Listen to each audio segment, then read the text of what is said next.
마지막 예수님의 생애에 있어서 마지막으로 예루살렘에 입성을 하시는데 스가랴 9장 9절에 이미 예수님께서 어떻게 입성하실 것도 예언을 해놓으셨어요. 나귀 새끼를 타고 그는 겸손해서 나귀 새끼를 타시고 예루살렘에 입성하신다. 그래서 제자들을 통해서 준비하신 나귀 새끼를 타시고 예루살렘에 입성하시는 거예요. 그러니까 원래는 예수님께서 그렇게 입성하시면 안 되죠. 만왕의 왕이시고 만주의 주시기 때문에 예루살렘 성 사람들이 다 모여가지고 fanfare를 울려가면서 사람들이 다 크게 환호성을 치면서 그렇게 예수님이 입성하셔야 그게 맞습니다. 그런데 그 당시 대부분의 사람들이 종교의 영에 빠져 있어요. 율법주의에 빠져 있어요. 이미 메시아가 오셔서 지금 그들 가운데 말씀하고 계심에도 불구하고 그분이 메시아인 줄 몰라요. 따라다니면서 계속 예수님을 시험하고 예수님에게 율법적으로 계속 방해하는 그런 일을 했지, 막상 예수님께서 오셔서 인류 대속을 이루기 위해서 예루살렘에 입성하실 때는 잠잠했습니다. 그래서 일부의 사람들이, 일부의 어린아이들과 일부의 사람들이 그때에 종려나무 가지를 꺾어가지고 흔들면서 호산나 호산나. 그래서 종려, 팜트리, 종려나무를 우리가 팜트리 그러잖아요. 종려주일, 팜 선데이 그럽니다. 종려주일이에요. 종려주일. 그래서 그때 일부의 사람들이 종려나무 가지를 흔들면서 예루살렘에 입성하셨다. 그래서 우리는 교회력으로 오늘을 종려주일 그렇게 얘기를 합니다. 근데 단지 우리가 어떤 교회력에 의해서 행사로 그치면 안 돼요. 오늘 예수님께서 예루살렘에 어마어마한 인류 대속의 역사를 이루기 위해서 들어가신 거죠. 그리고 예수님은 성경에 예언된 대로 유대인들에게 잡히고 그리고 거기서 재판받으시고 나중에는 유대인들에게 모진 고난과 그리고 수치, 조롱을 다 받아요. 예수님의 머리에다가 유대인의 왕이라고 써요. 그건 조롱하는 거예요, 조롱. 당신이 정말 유대인의 왕입니까? 그리고 예수님의 얼굴에 침을 뱉어요. 최고의 인격적인 모독이 얼굴에 침 뱉는 거거든요. 그리고 얼굴을 때리면서 온갖 말로 예수님을 조롱합니다. 그리고 예수님을 십자가에 못 박고 예수님이 죽으셨어요. 그러니까 유대교인들은 뭐라고 생각하냐면 우리가 이겼다. 우리가 이겼다. 바로 저 유대인들을 선동하고 일반 대중들을 선동하는 저 예수를, 자칭 메시아라고 하는 저 예수를 우리가 십자가에 못 박았기 때문에 우리가 이겼다. 그래서 유대인들은 뭐라고 생각하냐면 저 예수는 자칭 유대인의 왕이고 자칭 메시아다. 그래서 저는 저 예수라는 사람은 실패한 지도자다. 실패한 종교 지도자다. 왜 그러냐면 이 십자가라고 하는 것은 그 당시에 사형틀이에요. 사형틀. 사형수들에게 사형을 집행하는 것이 바로 십자가입니다. 그리고 골고다 언덕도 거기 사형장입니다. 골고다 언덕에서 예수님께서 십자가를 지시고 거기서 죽으셨기 때문에 완벽한 유대인들의 승리입니다. 그래서 그들은 뭐라고 생각하냐면 저 사람은 실패한 종교 지도자야 라고 말을 해요. 그런데 성경은 전혀 반대로 말씀합니다. 오늘 본문은 갈라디아 교회에게 보낸 서신입니다. 여러분, 초대교회 여러 교회가 있었지만 복음이 확실하지 않았던 교회가 갈라디아 교회입니다. 그래서 갈라디아서 1장에 보면 이 갈라디아 교회 성도들은요, 다른 복음을 잘 받아들여요. 이단들이 와서 이게 복음을 전하면 그 다른 복음을 받아들이는 거예요. 오늘날 말하면 이단이 하는 얘기를 분별력 없이 막 그냥 수용을 하는 거예요. 이게 갈라디아 교회가 그런 교회입니다. 갈라디아 교회는 왜 그랬냐? 그 안에 율법주의자들이 있었어요. 예수를 믿으면서도 여전히 율법을 지켜야 된다고 생각하고 할례를 받아야 구원받는다고 하는 할례주의자들이 유대교 안에 이 갈라디아 교회 안에 있어요. 그러니까 복음을 제대로 못 받는 거죠. 오늘날도 보면요, 복음을 제대로 이렇게 받지 못한 성도들이 많습니다. 적은 게 아니고 많아요. 순수한 복음을 복음되게 하고 복음을 복음으로 받아들여야 되는데, 이 딴 복음, 이상한 복음 같은 나름대로의 복음을 가지고 있는 사람들이 많아요. 심각하죠. 그래서 그 갈라디아 교회 성도들에게, 그러니까 사도 바울이 가서 복음을 전해도 못 알아들어요. 그 복음을 못 받아들여요. 그러면서 사도 바울을 비난하는 거예요. 당신은 어째서 지금까지도 할례에 대해서 말하지 않고 왜 복음만 말하느냐? 그래서 이렇게 말합니다. 보세요. 6장 11절. 6장 11절 시작. 내 손으로 너희에게 어렵게 것을 보라. 무릇 율법의 모양을 내려 하는 자들이 억지로 너희로 할례받게 저희가 그리스도의 십자가를 인하여 핍박을 면하려 합니다. 그러니까 고린도 교회 가운데 이 딴 복음을 받고 정확한 복음을 받지 못한 사람들이 십자가에 대해서 두려워하는 거예요. 사람들이 예수쟁이라고 말하는 것을 두려워해서, 이 사람들은 십자가를 지는 거에 대해서 두려워해서 자꾸 율법을 행하는 것이다. 근데 그들에게 말하기를 이렇게 말합니다. 14절입니다. 14절 시작. 그러나 내게는 우리 주 예수 그리스도의 십자가 외에 곧 없으니 그리스도로 말미암아 세상이 나를 대하여 십자가에 못 박히고 내가 또한 세상을 대하여 그러하니라. 그러니까 갈라디아 교회 성도들에게 여러분들이 뭐 할례를 행하고 율법적 조항을 뭐 613개로 나눠 가지고 철저하게 지키지만 내게는 그런 것은 의미가 없습니다. 나는 오직 예수 그리스도의 십자가 외에는 내가 자랑할 것이 없습니다. 그리고 말하기를 나를 더 이상 괴롭게 하지 마십시오. 나는 내 몸에 그리스도의 흔적이 있습니다. 그래요. 그리스도의 흔적이 뭐냐면 십자가 때문에 매맞고 십자가 때문에 고통받고 십자가 때문에 핍박받은 거를 여러분 더 이상 나를 괴롭게 하지 마십시오. 내 안에 그리스도의 흔적을 나는 가지고 있습니다. 그래요. 그래서 우리가 예수님 승천하시고 오순절에 성령님 오셔서 교회가 탄생을 했잖아요. 오순절 성령 강림과 더불어서 교회가 탄생을 했는데, 교회 탄생 이후로 여러분 많은 사람들이 두 가지 신앙의 양태를 가지고 있어요. 오늘날도 어떤 분들은 십자가를 바라보면서 굉장히 부끄러워한다든지, 또 십자가의 능력에 대해서 별로 의미를 부여하지 않습니다. 종료주일이 되면, 고난주일이 되면 막 슬퍼하고 눈물을 흘리고 그래요. 우리는 그럴 때가 아닙니다, 지금. 십자가의 의미를 바로 알면 우리는 십자가를 의미 없이 바라본다든지, 아니면 십자가를 바라보고 부끄러워한다든지, 십자가를 바라보고 눈물을 흘릴 그런 시간이 아니에요.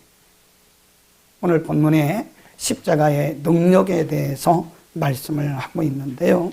이렇게 말씀을 합니다. 십자가는 인간을 구원하시는 하나님의 계획이다.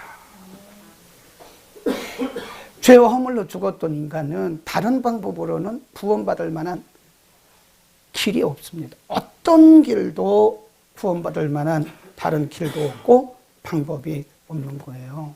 인간은 죄성을 가지고 있기 때문에 죄를 해결할 만한 아무런 방법이 없습니다. 물론 이 땅에 많은 종교들이 있지만 종교로는 우리의 죄를 해결할 수가 없어요. 어떤 분이 말합니다. 왜 예수만 믿어야 되냐고 말하냐. 그렇게 말하지 않는 사람이 비정상이에요. 그렇게 말해야 돼요. 예수만 믿어야 구원받는다. 예수만 믿어야 우리의 죄사함을 받는다라고 말해야 되고, 그렇게 말하지 않는 사람이 비정상이고 비성경적인 겁니다. 이 땅에 어떤 종교로도, 어떤 사람의 능력이나 어떤 우리의 그 공로로도 우리의 죄를 용서받거나 해결받을 길이 없습니다. 만일 우리가 그런 어떤 물질을 드리고 우리의 공로를 가지고 우리의 죄를 용서받을 수 있다면 우리가 이렇게 예수 믿을 필요도 없고요. 그냥 돈 1억 내면 돼요. 한 5천만 원 내면 돼요. 돈 열심히 벌어가지고 그냥 거기 갖다 주면 돼요. 근데 그런 방법으로는 아무도, 누구도 죄 용서를 받을 수 없어요. 예수님 탄생하시기 700년 전에 사역하고 활동하고 예언했던 이사야서 53장 4절과 5절 그리고 5절과 6절에서 이렇게 예언을 했습니다. 제가 읽겠습니다. 그가 찔림은 우리의 허물을 인함이요 그가 상함은 우리의 죄악을 인함이라. 그가 징계를 받음으로 우리가 평화를 누리고 그가 채찍에 맞음으로 우리가 나음을 입었도다. 그랬습니다. 6절에 우리는 다 양 같아서 그릇 행하여 각기 제 갈 길로 갔거늘 여호와께서 우리 무리의 죄악을 그에게 담당시키셨다 그랬어요. 우리의 죄를 예수 그리스도의 십자가에 다 담당시킨 거예요. 그래서 갈라디아서 3장 13절에 보면 그리스도께서 우리를 위하여 저주를 받은 바 되사 율법의 저주에서 우리를 속량이란 말은요, 돈 주고 샀다는 거예요. 우리가 율법대로 말하면 율법의 저주 아래 있거든. 율법으로 구원받을 사람 하나도 없습니다. 예수께서 십자가를 지심으로 저주를 받은 바 되사 우리를 그 율법의 저주로부터 속량하셨다 그랬습니다. 그래서 하나님의 방법은 십자가를 통한 방법이에요. 하나님의 방법과 인간의 방법은 틀립니다. 여러분, 십자가 외에 어떤 것도 우리의 죄를 용서할 수도 없고 우리의 죄를 없이 할 수 없습니다. 다른 종교에 속지 말기를 바랍니다. 어떤 것도 우리의 죄를 사할 수가 없는 것이다.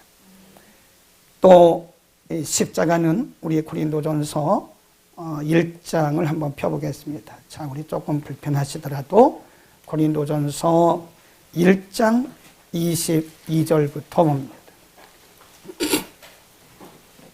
고린도전서 1장 22절 24절까지 읽습니다. 시작.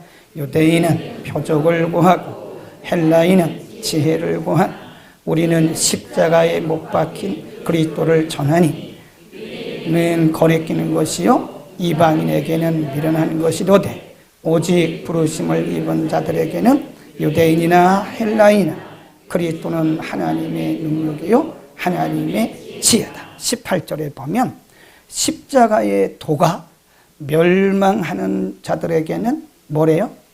미련한 것이고 구원받을 우리들에게는 뭐래요? 하나님의 능력.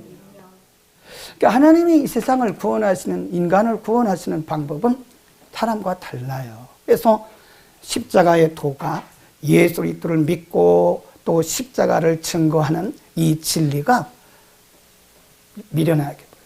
믿지 않는 사람들에게는, 이방인들에게는 아주 미련하게 보여요. 그러나 우리에게는 그것은 우리를 구원하시는 하나님의 능력이다. 그런 겁니다. 하나님은 십자가를 통해서 우리를 구원하실 그런 계획을 가셨다. 그러니까 우리가 십자가를 바라볼 때, 아, 저것은 하나님의 능력이야. 우리를 구원하시는, 죄인들을 구원하시는, 속량하시는 하나님의 능력이야. 이렇게 봐야 된다니까요. 아멘. 십자가를 바라보고 슬퍼하고 눈물을 흘릴 때가 아닙니다, 지금. 십자가는 하나님의 비밀입니다. 그리고 십자가는 화평의 능력이 있어요. 네, 마태복음 27장에 보면 예수님께서 운명을 하세요. 예수님께서 십자가에서 달리시고 이제 운명, 그 영혼이 떠나시는데 마태복음에는 그 기록이 없지만 요한복음에는 있어요. 예수님이 영혼이 떠나 운명하시면서 하신 말씀이 뭐예요? 다 이루었다. 그리고 요한복음에는 없는데 마태복음 27장에 있는 것이 뭐냐면 성전, 예루살렘 성전의 휘장이 위에서부터 아래까지 쫙 찢어졌어요. 예수님께서 못 박히신 곳이 어디라고 했어요? 골고다 언덕. 골고다 언덕에서 예루살렘 성전까지는 굉장히 멉니다. 멀어요. 바로 옆에 있는 게 아니에요. 근데 예수님께서 운명하시는 순간에 동시에 예루살렘 성전 안에 있던 이 휘장이 뭔지 아시잖아요? 휘장. 그 이제 지성소, 성소가 있어요. 성소, 지성소가 있는데 성소와 지성소 사이를 가로막은 이것이 휘장. 그럽니다. 휘장. 근데 예수님께서 운명하시는 그 동시에 성소와 지성소를 가로막고 있던 휘장이 쫙 찢어지는 거예요. 이게 뭘 의미하는지 아세요? 원래 성소에서 지성소, 이 지성소는 아무나 못 들어가요. 대제사장이 1년에 한 번 들어갑니다. 성소는 아침과 저녁으로 가서 제사장들이 뭐 제물도 드리고 막 그렇습니다. 이게 대제사장이 1년에 한 번 들어가서 속죄 제사를 드리는 곳이 어디냐? 바로 시은소라고 하는 지성소입니다. 근데 지성소 아무나 못 가잖아요. 근데 성소와 지성소를 가로막은 그 휘장이 탁 갈라짐으로 이제 열렸다 하는 것을 의미하는 거예요. 모든 사람들이 이제는 하나님께 갈 수 있는 길이 열렸다. 누구를 통해서? 예수 그리스도를 통해서. 그래서 우리는 예수님을 중보자라 그래요. 아무도 하나님께 나갈 수 있는 길이 없어요. 사도행전에서 말씀하기를 이 세상에, 지구촌에, 이 하늘 아래에 구원받을 만한 예수 그리스도의 이름 외에 구원받을 만한 다른 이름을 주신 적이 없다 그랬어요. 그러니까 예수님을 통해서 우리는 그 중보자이신 예수님을 통해서 우리는 이제 다이렉트로 가는 거예요. 다이렉트. 여러분 저에게 와서 고해성사할 필요가 없습니다. 그러면 제가 인간이기 때문에 다 퍼뜨려요. 물론 안 퍼뜨리는 게 맞죠. 우리가 상담을 하고 받은 것은 상담의 원리 중에 하나가 뭐냐면 내가 그 내담자의 어떤 상담을 했으면 그거를 다른 사람에게 말하면 안 돼. 그 말하는 사람은 상담자의 자격이 없어요.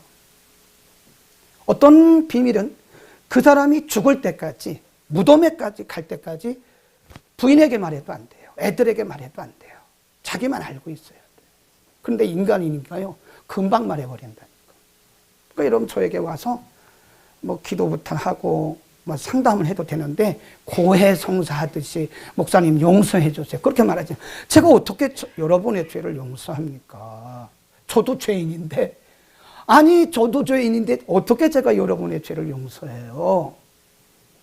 그러니까 이제는 다이렉트로 하세요. 직접 하세요. 직접. 누구를 통해서? 예수님을 통해서.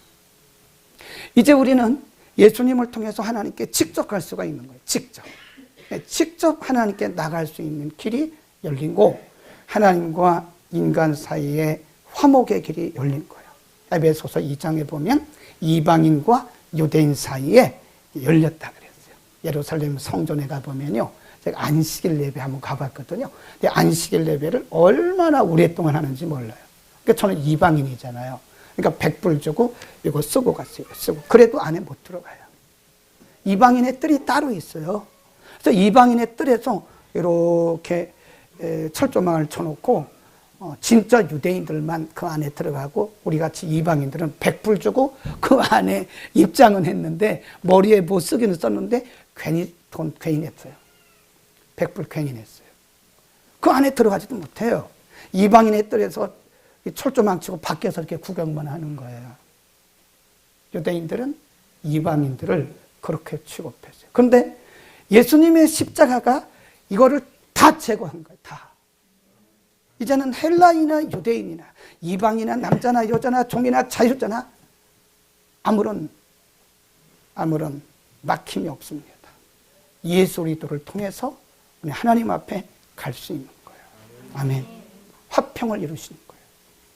하나님과 우리 사이에 화목을 이루셨고, 유대인과 이방인 사이에 화목을 이루셨고, 그 다음에 우리 인간들 사이에 우리가 개인적으로는 용서할 수 없죠. 정말 괘씸하죠.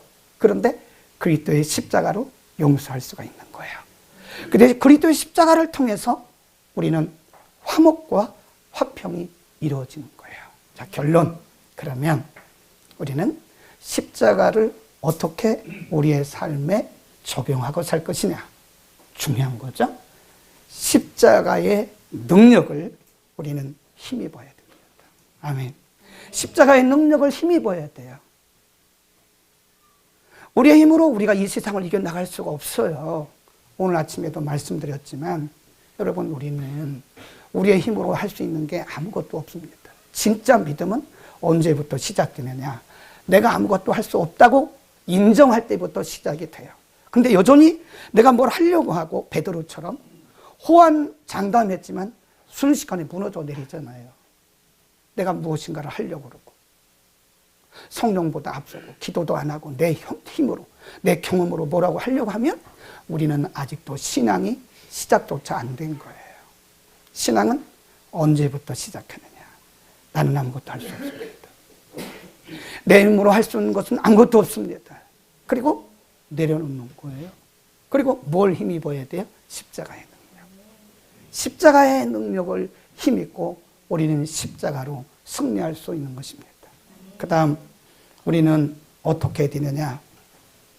예수님께서 뭐라고 그랬냐면 누구든지 나를 따라오려거든, 누구든지 나의 제자가 되기를 원하거든. 그 discipleship이에요. 제자도. 누구든지 나를 따르기를 원하거든 자기를 부인해라. 날마다. 근데 우리는요, 제자 훈련은 받았는데 자기 부인은 안 해요. 그럼 제자 아닙니다. 제자 근처도 못 가는 거예요. 자기가 부인되지 않아요. 여전히 내가 살아있어요. 예수님 말씀하기를 너희가 누구든지 나를 따라오려거든 먼저 자기를 부인해라. 네, 날마다 자기를 부인하고 그 다음에 뭐라고 그랬어요? 제 십자가. Your own cross. 내 자신의 그 십자가를 지고 너는 나를 따라와라. 여러분, 우리 나름대로의 십자가가 다 있습니다. 십자가 없는 사람이 어디 있나요? 이 땅에 살아가면서 십자가 없는 사람이 없습니다. 다 우리는 나름대로의 십자가가 있어요. 겉보기는 평안해 보이고 겉보이기는 스마일하고 웃고 있지만 나름대로 다 십자가가 있는 거예요. 우리가 쳐야 할 십자가, 그 누가 지겠습니까? 예수님 말씀하기를 너희가 나를 따라오려거든 너 자신을 날마다 부인하고 그리고 너의 십자가를 지고 나를 따를 것이니라. 그래서 십자가를 기쁨으로 져야 돼요. 찬송가에 보면 이런 가사가 있어요. 내 몫에, 그 발음 잘해야 됩니다. 내 목이 아니에요. 내 몫에 태인 십자가 난 지지 않을까. 그런 찬송가 가사가 있어요. 목이란 말은 나의 분깃이에요. 나의 분깃으로 주어진 십자가, 그 십자가 지지 않을까. 그 다음에 우리는 십자가를 부끄러워하지 마십시오. 사도 바울이 오늘 갈라디아서 6장 14절에서 이젠 나는 십자가 외에는 어떤 것도 자랑하지 않을 것이다. 사도 바울이 얼마나 혈통이 좋은 사람인데요. 오늘날로 말하면 제가 볼 때 스펙이 제일 좋습니다. 예, 사도 바울만한 스펙을 가진 사람이 없어요. 그런데 사도 바울은 그리스도를 발견하고 나서 이 모든 스펙을 다 버렸어요. 그러면서 뭐라고 그래요? 배설물같이 여깁니다. 배설물같이. 왜 그러냐? 그리스도를 아는 지식이 이 세상에서 가장 고상하다. 그리고 그는 자기 자랑을 안 해요. 누구 자랑해요? 십자가 자랑. 예수님 자랑을 해요. 예수님 자랑. 예수님 자랑. 아멘. 우리는 예수님을 자랑하는, 그리스도의 십자가를 자랑하는 그런 인생을 살아야 되고요. 마지막으로 우리는 그리스도의 십자가를 증거해야 됩니다. 그리스도의 십자가 증인으로 살아야 돼요. 네. 오늘도 전쟁이 포탄이 빗발치는 우크라이나에서, 러시아에서 기근과 지진이 지금도 아주 발발하고 있는 그 속에서 복음 전하기 위해서 목숨 걸고 있는 주의 남녀 총들이 굉장히 많습니다. 그리고 왜 그럴까요? 그리스도의 십자가 증인되기 위해서 그런 거예요. 우리가 이 땅에 살아있는 존재의 의미가 뭐냐? 우리는 십자가의 증인으로 살아야 됩니다. 아멘. 우리를 자랑할 것도 없어요. 자랑 한들 뭐가 있겠습니까, 우리가? 우리는 십자가 자랑하고 우리의 십자가를 지고 그리고 십자가를 증거하는 십자가를 증거하는. 오늘 여기 혼자 눈물 나도 누구 아무도 볼 사람은 없지만, 이야, 이게 십자가의 증인되는 게 이렇게 어려운 거고. 어떤 사람들은 후방에서 이렇게 편안한 가운데서 살아가면서도 그리스도를 말하지 않는가 하면, 어떤 사람들은 저렇게 풍토병에 걸려서 언제 죽을지도 모르는 그런 상황 속에서 그래도 또 남아공을 가야 된다고 하는 그 얘기를 들으면서, 이 십자가에 우리가 붙들린다고 하는 것이 참 사명이라는 것이 뭔지 모르겠다. 선교사님들 오시면요, 잘해드리세요. 기도 조금 크게 한다고 그런 거 지적하지 마세요. 기도 크게 할 때는 뭔가 그 속에 뭔가 있어서 그러는 거예요. 아멘. 기도하겠습니다. 걸어가신 우리 아버지,